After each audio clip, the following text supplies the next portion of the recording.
ကယ်တမ်းစိတ်ကိုဘာနဲ့ဆုံးမတာတော့မင်းပညာနဲ့ဆုံးမတာပဲပညာမရဘူးဆိုရင်ဒီလူဟာစိတ်ကိုဆုံးမဖို့အတွက်သူ့မှာစိတ်ရဲ့တရားမရှိဘူးလို့ဆိုနိုင်တယ်ဒါစိတ်မှာအကောင်းဆုံးဆုံးမမယ်စိတ်ရဲ့အကောင်းဆုံးဆရာရှိဖို့လိုမယ်ပေါ့အဲ့ဒီအကောင်းဆုံးဆရာအကြောင်းကိုပြောရင်အကောင်းဆုံးစိတ်ကိုဆုံးမနိုင်တဲ့ပညာအကြောင်းကိုပြောရင်အဲ့ဒီပညာအဲ့ဒီဆရာကဘာလဲလို့မင်းသိခြင်းကိုသိတဲ့ဉာဏ်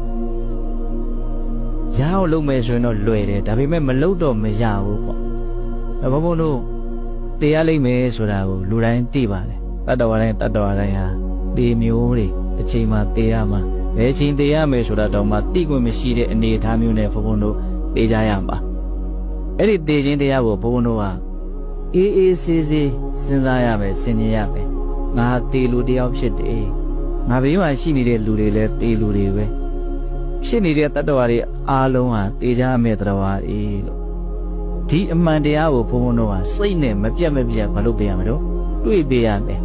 သိခြင်းဆိုတဲ့အမှန်တရားကိုစိတ်နဲ့တွေ့ပေးရမယ်တွေ့ပေးလို့ရှိရင်ဒီစိတ်မှာဉာဏ်ပညာဆိုတာဖြစ်ပေါ်လာတယ်အဲ့ဒီဉာဏ်ပညာကပဲဒီစိတ်ကိုပြန်ပြီးတော့ဆုံးမလိုက်မယ်အဲ့ဒီကြတော့မှကျွတ်တို့စိတ်ကလေးကတကယ်ယဉ်ကျေးမှာသူများဘယ်လောက်ပြောမရဘူးဟုတ်လားအဲ့တော့ဘုံဘုံတို့ရဲ့စိတ်ကိုတကယ်ကိုမကောင်းမှုမှာမမွေ့လျော်အောင်ကောင်းမှုမှာပြောအောင်တကယ်အလုပ်ဖြစ်အောင်လုပ်ချင်တယ်ဆိုရင်ဘုံဘုံတို့ရဲ့စိတ်ကိုသိရင်းကိုသိတဲ့ဉာဏ်ပညာကိုရအောင်လုပ်ပြီးတော့အဲ့ဒီဉာဏ်ပညာရဲ့လက်အောက်မှာရင်ကြည်ကောင်းမွန်လေးရှိအောင်ကြိုးစားရမယ်စိတ်ရဲ့အပေါ်မှာသူ့ကိုဆုံးမပဲပါရှိရမှာတော့သိရင်းကိုသိတဲ့ဉာဏ်ပညာ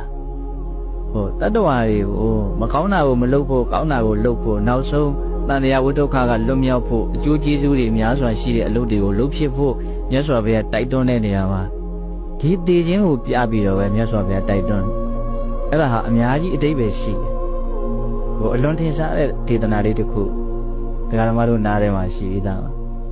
ဣဇေဝကိစ္စမာတဗံကောဇင်ညာမရဏံတုဝေနာယိနောသင်္ကရံဒေနမဟာတေနေနမစ္ဆုနာ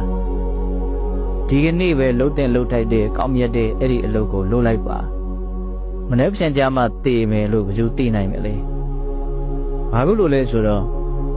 သိခြင်းအကြောင်းတရားတွေအလွန်များတဲ့ဒီခန္ဓာကိုတနည်းအားဖြင့်စစ်တီများစွာရှိတဲ့သေမင်းနဲ့ငါတို့တွေဘယ်ချိန်ကြမှာတွေ့ကြမယ်လို့ချင်းချက်ထားတာမရှိဘူးဒီဒေသနာကိုကြည့်မယ်ဆိုရင်မြတ်စွာဘုရားကအလွန်မွန်မြတ်တဲ့ဘဝရဲ့အမှန်တရားကိုသိပြီးတော့ဘဝရဲ့ပုံမှာမမောမှုအစဉ်စဉ်ချုပ်ပြီးတော့တကယ်ငြိမ်းအေးမှုချမ်းသာမှုအစစ်ကိုရဖို့အတွက်ဝိပဿနာလို့မဲ့ရင်ရှင်ပါလို့တတိပဋ္ဌာန်လို့ကိုဘုံဘုံတို့လုပ်ကြရမှာကိုအဲ့ဒီအလုပ်ကိုလုပ်ဖို့တိုက်တွန်းတဲ့နေရာမှာမြတ်စွာဘုရားဘယ်လိုပြောရတော့အခုပဲလုပ်လိုက်